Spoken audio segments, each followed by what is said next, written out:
Hey everyone. Oh, fucking I can't remember what I'm saying. How do I say it again? How do we introduce? I even sat here thinking, I was like, as soon as we start this, he's going to fuck this up. All right. Ready? All right. God damn it. I know, I'm sorry. I forgot. Welcome to Turn Extension, a supplemental podcast for the Advanced Maneuvers YouTube channel.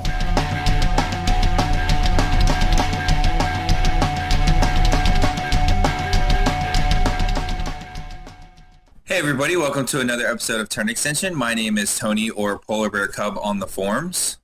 Hey everybody, it's Kevin Dowdark on the forums. Hey everybody, it's Cutthroat Cure, Devin on the forums. Wow, Devin, great job. PG Devin now? Yeah, I'm going to be PG Devin. Nah, it's Devin, Cutthroat Cure on the forums. All right, so we took off last week. Now we're back again, and the great thing was we came back to yesterday. There was another insider that dropped that talks a little bit more about the upcoming errata that should be coming out right around this time next month. So just about a month from now, we'll get an errata. Which is actually the last insider before the errata will drop. Well, I think it's the last insider period, because aren't they taking like a week off for the holidays and stuff like that? Well, they said that this will be the last insider for the year, and it will be the last one before the errata drops. Oh, okay. Did they actually give the date? Like, is it first week of January? Or are we talking like second or third week? Or I was thinking it was going to be the second week in January. I figured it was going to be like right around this time, a month from now. Yeah, I don't see anything that like confirms or denies a date, so I would just assume sometime in January. Damn it! I want the errata now. I'm gonna have Christmas and birthday money. I need to spend on some Mad Dogs. I think it's going to be great because once the errata comes, we're going to see such a shift in the meta. I feel, especially our local meta. So before we dive into you just open a can of worms. Before we dive into the actual insider and like what they're talking about, I want to talk about that very concept because I call bullshit on that. They've already kind of alluded to that. They said that early on. They said in insider that Scorn was going to be getting an overhaul and Crix needed to have answers to the shooting game and stuff like that, but nothing really much past that, and we've seen a couple things trickle through that we'll cover in a minute, but they basically have said that to kind of set the level expectations, which is every faction is probably going to see one, maybe two things change, and they didn't even specify. It could be like one faction gets one change, and that one change is a nerf. Or one faction gets one change, and that one change is a buff, or a buff and a nerf, or whatever the case might be. But I've heard a bunch of people being like, the meta is going to change. Everything's going to be different. This errata is going to fix everything. No, there's no way.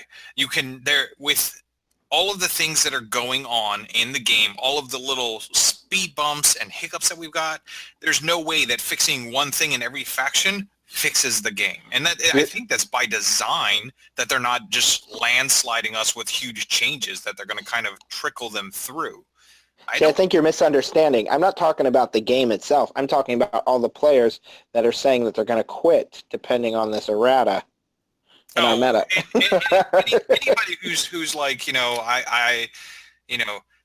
So I'm going to put a warning statement, and I provided this to two other people. If you are not happy with the way Warmachine and Hordes is playing right now, get out now. The errata will not fix your frustrations. Period. End of story. Now, if you're willing to give it time, and that's the biggest thing, is are you willing to wait another 6 months, another year, another 2 years for them to iron everything out, then hold on, the game will improve. I promise you it will improve. But if you believe that this coming errata in January is going to fix all your woes, you are setting yourself up for your own destruction. So get out now. See, I think it's going to fix a lot of things. I don't think it's not going to completely change the game because, quite frankly, it's not a new addition. It is an errata. It is an update to a lot of the rules. They've admitted that they had faults, yes. But to think that your army, where you perceive as not being competitive at all, to go to fully competitive, That's just unrealistic. I mean, everything except for possibly Scorn. Scorn will probably get a very Scorn and Crix will probably get a very, very nice update to where, I mean, they even said like Crix is going to get 9 big changes. Scorn is going to get almost an entire thing changed. Yeah, they said about the same. They said about the same. So 9. I think one of the things that I did notice that I like for all the Scorn players out there is that they basically said that they're going to take the bronze back to what it was. Make the bronze back great again? Yeah. Nice. That are the pain givers, because the way that they like said it in the Insider, they talk about how one of the great things about playing Scorn was taking, a bronze back that had all this different stuff on it and then basically tossing it into your opponent, and how they got away from that.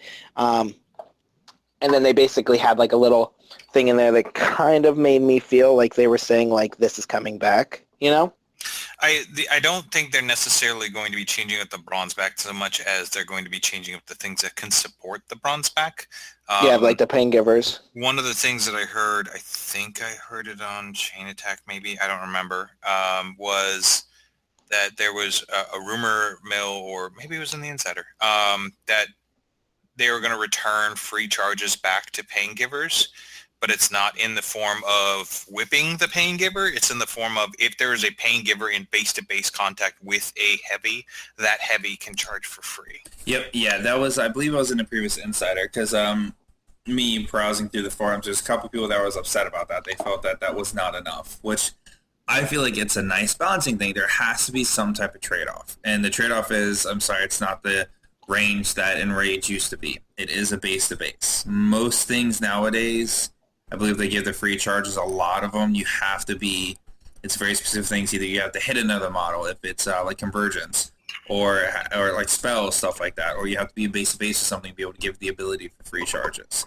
That extra range is not necessarily something that's going to happen anymore. There has to be a risk versus reward, and that's something that all models in the game need to have developed into them. There has to be something that, you want to do this cool, awesome thing, all right, fine, but there's going to be a risk to you in order to do it, which I think is a good thing, because I mean, honestly, like I've not made it any secret, I am happy with the game. I am Mr. Positive when it comes to Warmachine and Hordes. I love the game. I'm here for good. I enjoy the rules overall. There are some things that get under my skin, but overall I enjoy the game. And I think people have to understand that, you are not going to, it would be ridiculous if they set us up for things like the Una 2s or the Wormwoods. Like, if they said, hey, we're going to do this, because everybody wants to see that in their faction, so they have something strong. And I don't think that's practical. I would argue, and this isn't anything directed at you specifically, but I would argue that Privateer Press isn't worried about making the type of person that you are happy. Like, if you're in the game and you're locked in and you're good to go, you're already on the hook. They're not worried about your sales. Right. I also think something that people need to understand also, and this goes into your earlier saying, Kevin, is that, with this errata changing things, people think, oh, this is going to be the fix. But in all honesty, yeah, it's going to fix some things, but it's also going to open up other problems. Like, no matter what, every single errata we've had, as long as this game's been out, there has always been something open that has been an issue. Some sort of rule that could use an alter, something that could use a little bit more of a change, something that's a little bit too strong in the eyes. And I think, that's going to happen with anything when you have so many models that have to interact with each other. I can't think of any other singular game that is as large as, Warmachine and Hordes that has that many interactions. Some of the GW stuff's starting to get that way, especially with like their Age of Sigmar, because they're basically doing a clone effect where you get units, and those units have abilities, and each unit has its own ability and its own interaction with other abilities. So it's starting to pop up in other games. But I do, your point's extremely solid. The ability for this company to play test everything that's going through, I mean, it's got to be a massive undertaking for them. And to think that they have other jobs other than just play testing that they have to do. I don't know how they do it. With the size of company that they are, I honestly do not know how they do it. And that's why I'm wondering if at some point if they do need to increase their play testers. Now, the risk is that, hey, if you increase your play testers, then that's more of a chance that this stuff is going to get out. But if you increase your... you just compartmentalize that? What do you mean compartmentalize? Like, what do you mean specifically? So you get a play testers, and I know they did a call out earlier for like, Mer pandas. Yeah, the Mer Panda thing and all that stuff. Do you want to become a play tester? But if it's a scenario where they're like, we have this errata, and we currently have 32 changes on the table that we need play tested. All right, you guys our Mer Panda testers in Arizona, here's the one rule that you get to play test. The guys over here, here's the one rule. Everybody still gets NDA'd, but everybody gets compartments or components of the entire errata to test and work through. And then maybe a month through the cycle, they switch and they're like, okay, Arizona team, we're taking this away from you. We're giving you something else to play with. So you kind of get cross-breeding over your play testers. But even if the Arizona team's like, haha, we're going to fuck over PP, we're going to release all the things that they've given us as playtesting, you lose two things get spoiled. You can survive that. So I think it's an interesting idea. My issue is that if they were to do that, then they can't playtest those interactions, that new model interacting with something else, or how it would fare against that in this. I think that's where the fear is that right now I believe that's what they do is they give, hey, you get a piece of this, now you get a piece of this, you get this new model playtest, you get this new model playtest.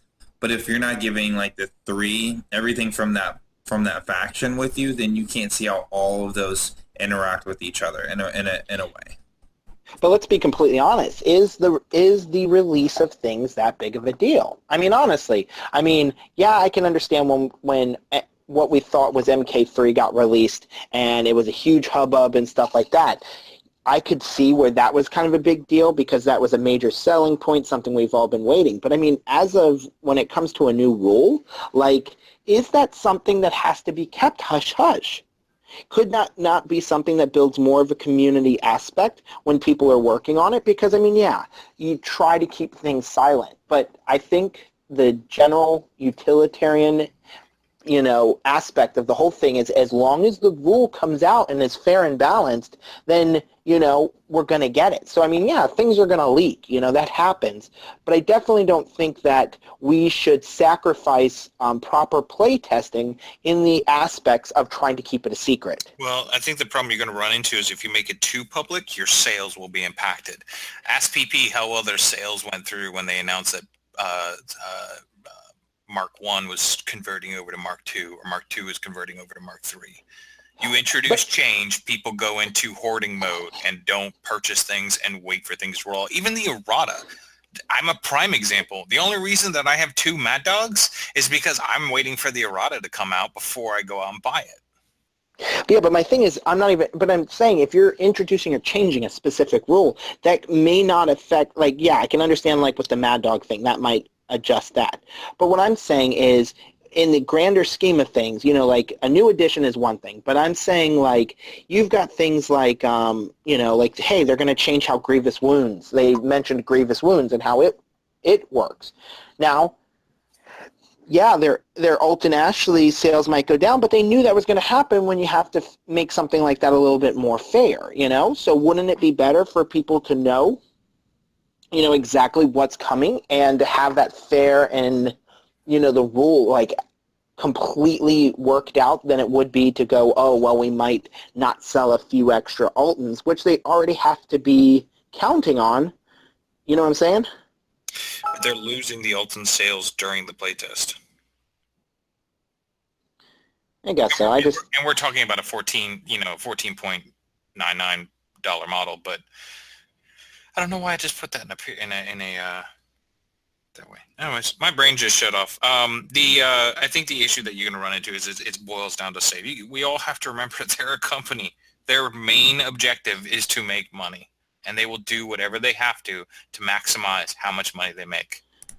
Right, but I mean, they've already gone out and they've said that they're not producing. And sorry to cut you off, Tony. They're not producing models in these SKU lists, in order to sell a lot of extra models. They've come out and said that. So I wouldn't think that making sure that their ultimate goal is to get as many people into this game. And the one thing that people come to Warmachine and Hordes for is the fact that it has one of the best and most competitive rule sets that is in the industry today.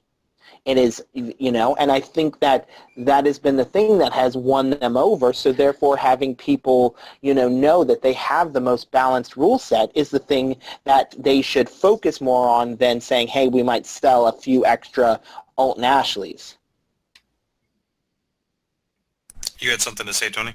No, I was saying that, I can't remember what I was going to say. I'm not going to lie. Well, I'm gonna kind of contradict Devin on that last part. I would be curious to see how much how many people are introduced to the game because they walk by and they see a model, or they walk by a game and see a model, versus like the draw to the game can't be the rules. I mean, it may be the thing that causes you to look at the game over a different game. Like if you're leaning on leaving a different game, you may come to Warmachine and Hordes because of the rules.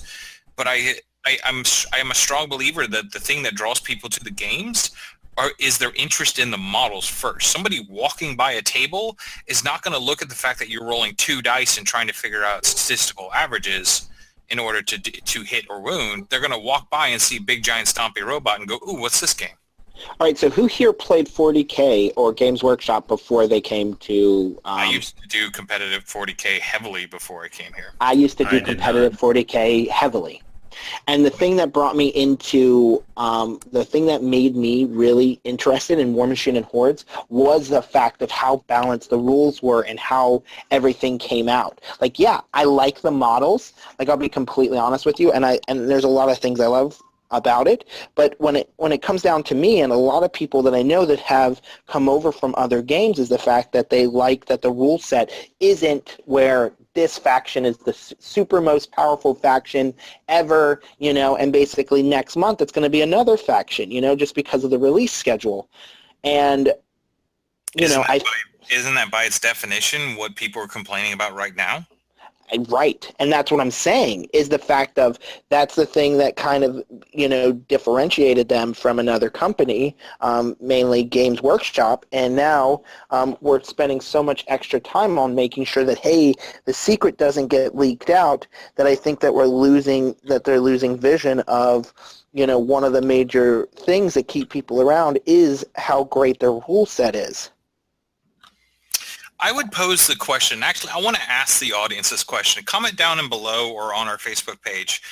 For those of you who are ex-GW or who are aware of GW's practices then and now versus privateer presses then and now, have we seen a role switch between GW and privateer press where GW is becoming much more open and sharing information out, and privateer press is holding a lot more things close to their chest? Oh, I think it's an interesting question. I didn't have my mic turned on. So I think we've definitely gone way past where my disagreement with Devin was going to go. So shall we talk about the actual insider? Maybe. It might be important, I guess, to talk about it a little bit. So, Devin, do you want to bring us up to speed with the insider? Yeah, let's touch base on the major things. So they got a lot of questions. Like, I think altogether they got a total of 31 questions. And some of the questions were very generic, very basic, are you going to change this rule? Are you going to change that rule? And some of the things that we have on that is, they are looking at Trollblood, Circle, and Legion, which is interesting because they said that they were looking at all of the factions months ago. They also said that Starcrossed is going to be staying on Wrong Eye, basically in a halfway. They said that not at this time, so there's no Star-Crossed on the chopping block, which is good, especially for Calandra players. Tough isn't changing. One of the things I definitely have to say, and then I'll go into this, is question 19. And I felt that this was very interesting. And I don't know who asked this question, but I feel like it's irritating to me, is that they said, will there be a pass looking at improving useless, and I'm doing the quotation marks, spells. Now, here's my thoughts on that. How would you, as a person who's asking a question of a company who, as we said, whose major focus is to make these rules and make money with it, are you going to ask them about useless spells? Do you think that they would have originally thought that these were useless when they put it together? Do you think that they consider these spells useless? And it doesn't give a definition of what they're talking about. Your guys' thoughts on that? Go ahead, Tony. I don't know. I'm on the fence with that one because I do think it's a weird thing because it's all about perspective, I guess. If this person thinks that like a particular spell is useless, well, why do you think it's useless? Do you think it's useless because of the current models we have? Or are you not seeing what is being done? I mean, I think we'll answer that the appropriate way. It depends on your definition of useless because that's a pretty broad term. Like what I determine as being useless is completely different from what you're going to determine as being useless. So I don't know. It's a weird question to ask because they didn't give any specifics. I feel like if it was like, hey, you use a spell like this, then you'd have more meat to really chew through to like say, okay, well, you might think this is useless, or I can understand why you think that, but let's go this. I mean, it goes in even more where they even talk about even with the issue with the Scarlock, where Pagani was like, yeah, hey, the Scarlock might look bad, but hey, look, Scarlock and Militia and Combine aren't in the same theme forces. Granted, this is something you guys don't see now, but you will in the future. Like kind of dropping little hints like that, and it's just I'm wondering if that's just clearly we don't have the full picture, and we never will because they theoretically plan their stuff so far in advance.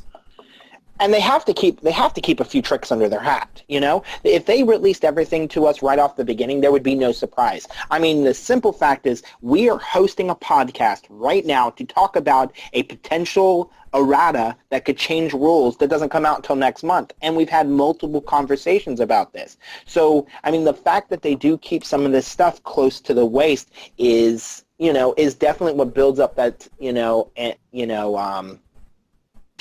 for what's coming.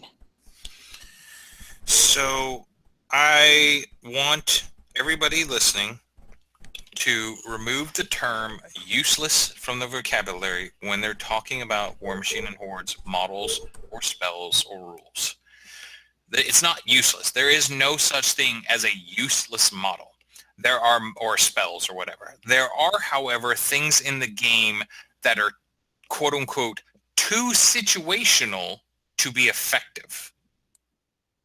There's a huge difference between this model can literally do nothing, it's useless, or this model has a very niche effect in the game and requires a certain situation or scenario in order for it to be used or the spell or whatever to be effective. There is literally no such thing as a useless model or spell. There are just things that are extremely situational. So some other things that were talked about in the Insider, they said field promotion will be staying the same, which it just changed, so I'm not exactly sure. Maybe just because people figured out that you could take out certain things by doing it in a certain order. The command stat, somebody asked if that was a necessary stat to have. They said yes, which, when you think about some of these effects, that's what changes Harvey, If Harvey was still under her under her control range, she would be much, much stronger, Oh, she'd be terrifying if she was still underneath that. The use of the stat command has to exist in the game because there are models that are dependent upon its ability. There are models in the game that don't need a command stat, but because they don't want to have situations where they have to throw in a command stat on one card but not on another, they just apply it holistically across the board. Which, honestly, there are rules. There are, things that you will see in this game, and I've definitely noticed this, where you have a spell or something that uses the command stat of someone else, So, I mean, honestly, I've never had an issue with the command stat, and I don't even know why that was even a question, And I actually, as I was reading this yesterday, I actually got kind of angry because I'm saying, all right, Will took his time to go through and answer 31 questions. And some of these questions, I'm sitting here going like, you wasted one of those 31 questions on this. Like not Will, but these people who. How dare you? Keep in mind that several of those questions were probably picked because they were easy answers in order to provide length to the insider. Truth. So something that is kind of interesting that's referring to a upcoming release that we saw is that they talk about partisan, and they asked if we're going to see partisan more often in models that already exist, and they said no. They said if no models that don't currently have partisan will not have partisan after the errata. Which makes me a little sad because I would have liked to have seen that with the Magnuses. I kind of would like to have seen Magnus be. Fuck your Magnus, man! It would have been goddamn interesting because the book said, "Hey, Magnus now works for Signar." Was a general, got demoted, not a general anymore. Shut your commie mouth. Where the sun don't shine. You don't get partisan Signar Magnus. I don't get patriotic Magnus, you mean? I don't get patriotic Magnus either. You don't get any of that until we get freaking Gregor Boomhowler with partisan full bloods. Amen. And honestly, Signar can suck a big old dick because Signar has more partisan in them than anybody else. Dude, because we got the ducats. All right, man? We got the ducats. You guys can suck a dick, okay? You guys can suck a dick. And also, Boomhowler is not going to be partisan if you look at the fluff. All right? He might have had some issues with the trolls in the past. Yeah, and so did Magnus. Hey, so Magnus was redeemed. All right, he groomed the new king to be where he is, so... Just because Stryker doesn't like him at all. All I have to say to you, Tony, is for Kith, Creel, and Kin. Exactly. I hate to tell you, Gunbjorn used to serve with Signar, and he's in our faction. And I would even think that would be kind of cool. Like if I wanted to see a real partisan, I want to see these storyline partisans, and I can agree with you there. So I think like Gunbjorn with a partisan where he could work in Signar, that would be kind of cool. He wouldn't though. I believe he abandoned Signar. Yeah, he hijacked. Because him and Cray were like super tight because there was part of the story where Cray like found him. I was like, I helped you get that gun, and you kind of left us. You're a dick. Do you remember the movie The Jerk, where he's leaving the house and he's like, all I need is this chair and this lamp, and he's like leaving the house all disheveled. I imagine that Gunbjorn was like, all I need is this bazooka and this ammo. That's all I need. Exactly. But some of the so yeah, that's kind of interesting. They said that they're going to be looking at heavy units, like the Warpborns and stuff like that, but that like Trollkin champions and other previously 5-point models will not be getting their 5 hit points back. See, here's my frustration with that one, and I'm going to speak as a person who should be playing with Man of Wars. So the example that they were like, well, Man of Wars are basically riding around in light jacks. Okay, no, they're not, because light jacks don't die after 8 hit points. If your intent is to represent the fact, because a lot of these things are like, we're trying to represent how they function in the game. If your intent is trying to represent the fact that Man of Wars are these super armored things, then increase in their arm stat. Exactly. That's one thing that irritates me. You got champions, okay? And they basically said, all right, champions can't have this much life. Okay? That's understandable. But then they basically brought down their armor. So then it's like you took away life and you brought down our armor, like, yeah, we're the most heavily armored unit in the entire faction, and we lost life and we lost armor. Champions OP, Mark II. Yep, OP. That's what you get for touching people in the wrong way. multiple times. They were so strong. I mean, top of the list. Yeah. Actually, champions now, even with all the stuff taken away from them, are better now than they ever were in Mark II. That's actually kind of funny. It goes back to what I had said before in the in one of the group text messages. For me, at least, I'm super excited about everything with Signar. Devin tried to say everyone was upset with something with their army. I love everything about mine. I'm even great with Wade Brickhouse because he looks so stupid. I don't even care. Because Wolves are going to be fucking great. He's going to have Carapace, whatever that stupid thing that Scorn has. Plus 4 armor against range attacks. Yeah. Can you say Carapace? Carapace, that's it. I can't read it right, okay?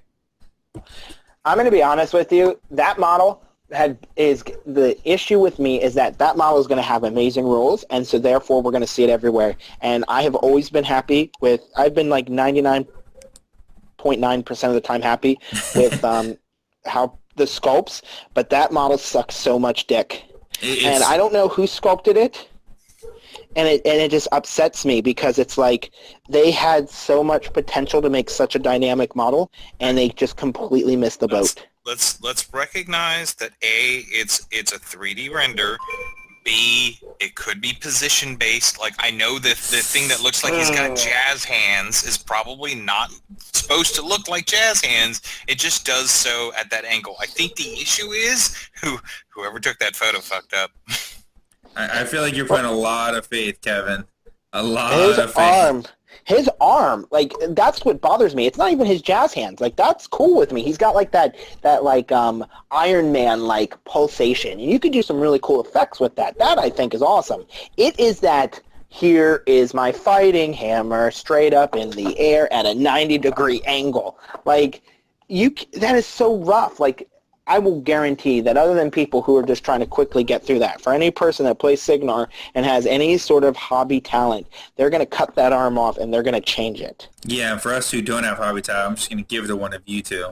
Or Steve. Fix this. Yeah. Oh, I'll fix it. Sweet. I even got some little peep stop signs. Nice. That's what I want. I want the stop sign on it. No, but dude, he's going to be freaking awesome. I am so excited for him. I can only get so hard. So here's something, and let me bring this up, and we can make this because I know we're definitely running out of time.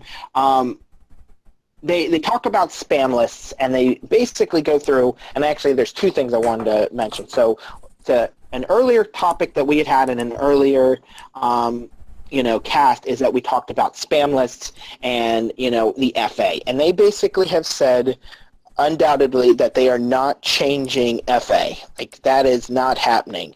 So, the ability to do spam lists, that is sticking around. Now, so the other part is that they're talking about control casters and how much of an issue people are having with them. My question is, I was I was just confused on which control casters are, like, really dominating. Haley. Haley 2. I'm thinking Haley 2. Is that new? No, she's been freaking dominating for the past 6 years? 7 years? Pretty consistent. I don't know. I just thought, like, that was, like, the big talking point, and I was really like, what? Like, I didn't see that coming. I don't know. There's been, like, rumors, I know at least on the Signar front, that Haley 2 is getting nerfed pretty hard. I don't know. I'll see. But hasn't that been the same thing that's said for years? Like, you guys, like, I'm pretty sure, like, that's your... Like every single time in Errata is, the Signar forums just bust open with, well, it's going to be Haley 2, and then the rest of the world is really surprised when it isn't. Well, yeah. and that's the thing, is that even the Signar community recognizes that she might be a little too much. Yeah, so they're already kind of preparing themselves for it to happen, and it never does. See, that's what I'm hoping for next year. This is the one wish I have. If they're going to nerf Haley 2, I really want the errata to come out on December 5th next year, so at least we could say, well, Krampus put her in the bag and beat her with sticks, because she was naughty. Of all the things you're wishing for. Just say, dude, I want to be thematic, goddammit. It sounds like you're trying to come up with a story to write for some sort of fan sex fic. What? Exactly. No, that is alien erotica right there. How is Krampus erotic at all? Dude, I don't even try and figure out how You to literally just said, put her in the bag and beat her because she's been a bad girl. Like I said, no, that she's been naughty, not a bad girl. Oh, even better. Naughty. She's been naughty. I'm just saying. At least make it thematic, goddammit. Make the theme, make the nerfing, the erratas thematic. Make erratas great again. Krampus pulls out a storm pod and things just go horribly, horribly wrong. Dude, shit gets I love weird. how you were like, I didn't say she was a bad girl. I used the word naughty. Like that makes it so much better. Clarification, damn it. Clarification. All right, also, really quickly, also excited about the new add-on to Massive for Colossals. Who else is excited? Yeah, Darius 2017. Yeah, it's going to be... I'm sorry, Devin. No, go ahead. In our little personal chat that we have, do you think, and I don't think you ever actually mentioned it, do you think that not having to worry about grievous wounds puts Darius double storm walls well into the playable arena? Like, are we going to start seeing Darius double storm wall again? I am not sure. And this is the reason why I'm not sure, to be completely honest, because I haven't played the game in a while. So I haven't seen people play. I have not had a chance to play Darius with Mark III. And I've only put the storm wall on the table a handful of times. So I'm not sure. I still think that double storm wall might be too expensive, but I really don't know. I don't know. I mean, being able to completely heal a storm wall without having to worry about massive is pretty terrifying. I think it's going to be is there going to be any other changes made to Darius potentially that'll make him push? Because the one thing I would kill for is if I could get a damage increase, like a positive charge. If I get positive charge with Darius, never use another caster again, probably. Do you think, so let me ask you guys, since we're talking about different factions and their changes, are you guys almost guaranteed to think that the High Reclaimer is the one change in Menoth? I wonder if it's going to be Deliverers. No. I think it's going to be High Reclaimer. I think they're... High Reclaimer, that's what I meant, High Reclaimer. I think specifically it's going to be defeat. Like that's going to be the thing that they address. Just as a case of point, Tony, Darius Double Stormwall is only 50 of your 75 points. You still have 25 points of doing support and infantry or whatever you want to throw into that. Oh, that's pretty great. I'm going to put Brickhouse in there. The brat. Stop in the name of love, you mean?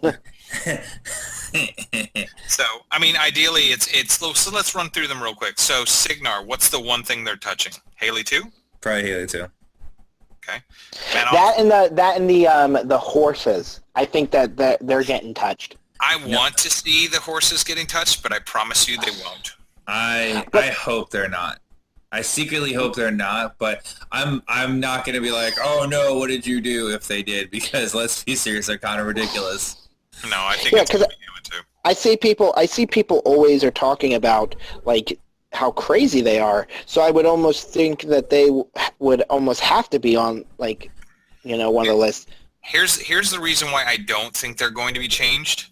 I don't think they're necessarily bad. I don't think they're bad for the game. I think they provide an awesome benefit to the Signal Army. They provide a lot of solutions. They're not unbeatable. I think the issue is not with Stormlances. I think the issue is with all the other cav. Like, people are looking at Stormlances going, oh my god, those are OP because my Ulans don't do this as much work, or my Tuffalos don't do as much work. Don't you talk about Tuffalos like that. They do all the work they need to. You're getting takedown in a theme. Just saying. They're good. I think the issue isn't with Stormlances. I think the issue is other people are comparing their cav to it, going, wait a minute, it's not fair that yours are so good and mine aren't. So I think the issue is we need to do something about the other cav. Because more large bases in the game is a good thing. Definitely an interesting thought. Menoth, we've already kind of said High Reclaimer. Crix is going to be a broad-based one, so I won't even kind of speculate on that one. Kador, it's going to be Mad Dogs. I have no doubts in my mind it's going to be Mad Dogs. Davies kind of sealed the deal for that one for us. They said that they're looking at Karchev. Fuck.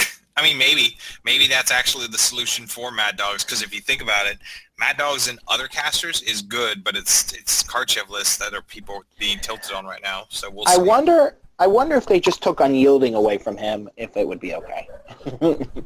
No, I don't know. They need to do something about his deliverability. So, You mean the countercharge? Countercharge or addressing the Warpath. What's the other one? Why is my brain shutting down? The one when you kill something, somebody gets to advance. Warpath? Is it Warpath? I thought it was renamed Road to War or something like that. Yeah, I don't know. I know that the troll version of it is Warpath. So that's probably so it's either Karchev or Mad Dogs. COC. What are they touching in COC, Tony? Nobody cares. I hate you so much. I don't know.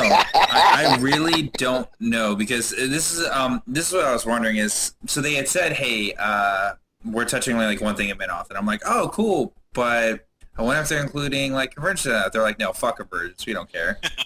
I'm not sure. I'm not sure what they give you. Possibly Aurora. Aurora could get some type of buff. Actually, that would be. You know what I think is crazy? What? That COC is probably like one of the only factions that we have absolutely no like updates or anything for, like an actual like you guys are not getting a new caster. Like at least we know who's coming for minions, but COC we have just like nothing. I do know of one thing that I would like to see happen that wouldn't necessarily benefit just COC, but would benefit them in a way that would improve their play. I want to see Recursion return back to made great again. Make Recursion great again. When you come back, you get your action during that thing, because they already nerfed your Enigma Foundries, so that should be enough to make it so that the recursion COC brought isn't super tilting, because that might also address some of Crix's issues as well. That's true. I mean, honestly, that's been my with recursion being the way it is. Like, unless a theme force does something really great for them, I don't see myself playing Enigma Foundries anymore. It sucks because I have 4 of them because of the Axis theme list from before, but I don't know. The only thing that we know is there's rumors that we're getting a theme force in one of the upcoming no quarters, either the one in January or the one in March, and then we're going to get a book after Lock and Load. But what's going to be in that book? No idea. Well, they did say in this insider that that more than likely it will not. The new theme force will not feature new models. Right. Which I whatever, that's fine. That's what I've grown to accept. They've been out 3 years now. Yeah. And got a new model. We've got one model in 3 years. That's great. I guess the Prime Conflux. I want to see a COC theme force. I want to see one of the benefits on the COC theme force to be for every 20 points you spend on construct models, you get a free Enigma Foundry. That'd be great. I would definitely use that. That would be cool. That would be nice. I actually wouldn't mind that. It'd be nice because it would give me a reason to bring them. So, all right. So I think mercenaries. Whoa! What are we touching in mercenaries? We already know. Alton's from minions. My fault. Oh, yeah. What about Scalia? She's also minions. They didn't mention anything about her in there, and I definitely. So I don't know if that's something that's going to be effect on how throw works. I think that's probably what it'll be. I think throw will be a change, not necessarily her, but the throw ability. Correct. Which I felt was very interesting in the grand scheme of things, that there was no questions included in the insider about that. I wonder if they're staying away from it because they're still trying to fix it. Yeah, they're not going to touch the super sensitive things that impact sales. They're literally not going to address them until the Errata comes out.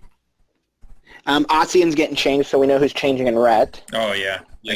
I keep seeing a lot of gripe about that one. That one has touched people in a really bad way. I love the Red forums when the Red forums are like, Ossian's worse than Raven, and I look at Raven going, but Raven's not bad. Yeah, exactly. I think it's funny is that one of the questions, and I'm not going to sneeze here, so hold on one second. And I'm back. Is that they brought up Drago from Kador. Yeah, they that was so random. It was out of complete left field. I'm expecting them to talk about 100 different other things, and then fucking Drago pops up, and I was like, what? I didn't even know there was an issue. Dude, oh my god, the amount of things that have been said about Drago on that forum posting, it's just... man. The reason why Drago popped up, and you'll see it in a lot, if you read the Insider with the idea of it, is that if you look over the Insider, a lot of the questions are just merely being spoken about to address how they think about changes. And in many situations, I know a lot of people are going to be frustrated with this, a lot of the decisions and a lot of the concepts of change that they make are made because of the fluff. Yeah. It's still funny. I just, as soon as I saw his name pop up, I had to laugh because I was just like, Drago's tearing up the meta. Got to do something about Drago. Yeah.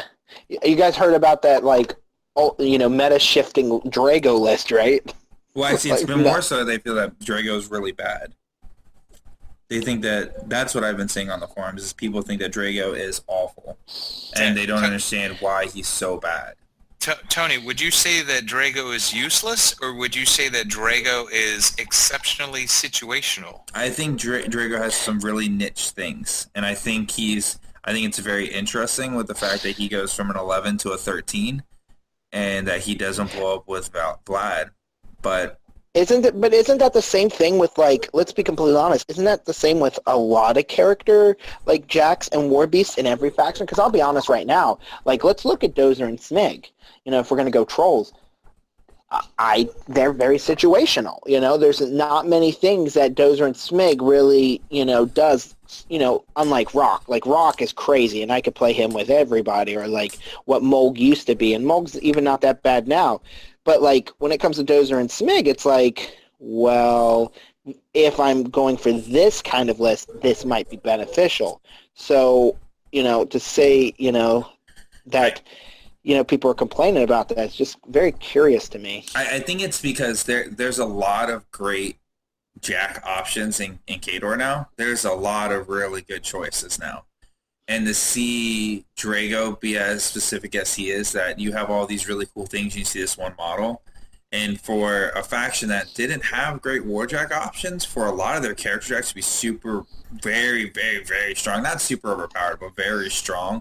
And then to see Drago not necessarily where they would hope he would be, I could see why they're upset about it, but I also think that, it's Vlad's Jack. I think Vlad, I still think Drago's pretty awesome. I think Poltergeist is a cool ability, and yeah, it only brings him up to a 13, but that's a pretty cool ability where if you miss, I get pushed away and all of a sudden I can't attack at all. So I see where I'm at that threshold where if I have a 6, and then hey man, I need to hit that 7, I'm going to potentially spend more focus. Do you think that Signar has a Jack that's like that is in the same boat? I think that I don't know. I'm trying to think. I think that cannot Ace. remember his what? Ace? Yeah, actually no, I would definitely say Ace. Ace would be the one where if Ace is not with Kane at all, he's useless, man. He is completely useless without, unless if you really want that stealth for a round. That's really the only reason you would bring him. So would you say he's useless, or would you say he's extremely situational? I think he's painfully situational if he is not with Kane. You have to run a very specific tactic and be willing to invest a lot of those points to get that one round of stealth. But even Kane would be situational because the situation is you're using Kane, so therefore you bring Ace. Yeah, you bring Ace, which is great because then you get Shadowfire bitches. Exactly. So I think every faction has that. So it always makes me laugh when I see that a specific model gets like called out for that thing when basically every faction could say they have the same thing. Oh, it gets called out because somebody really, really likes that model and really enjoys the fluff, or whatever their justification of why they're asking about it is because they want to see the model good, and they want to see the model on the table all the time. They want to take it. And if that's what you want to do it.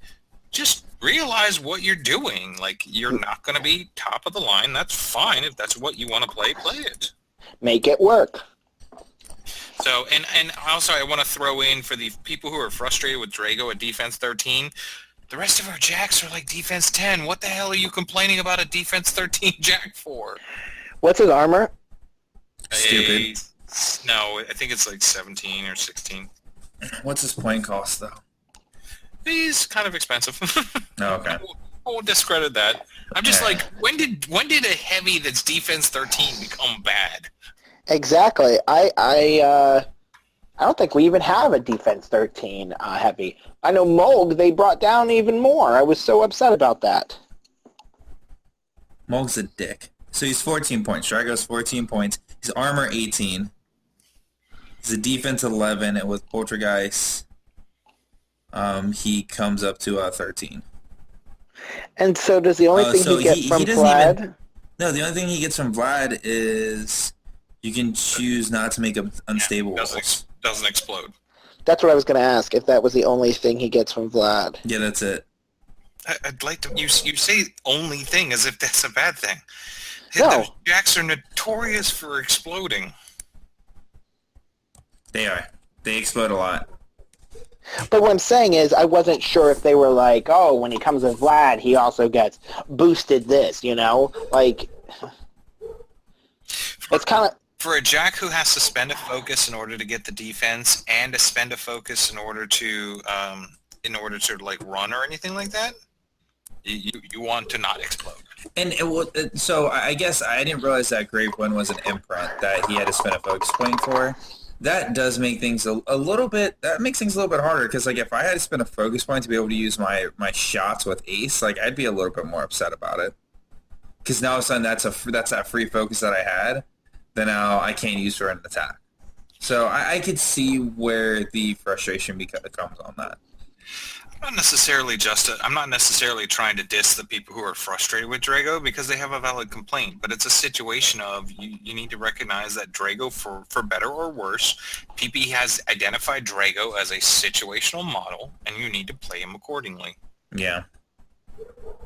We should definitely do a cast sometime where we just go over every faction and talk about each faction's situational models. I think we don't have enough time in the day to do that. I think we should bring on couple extra people for that one. That'll be fun. Just hear their opinions.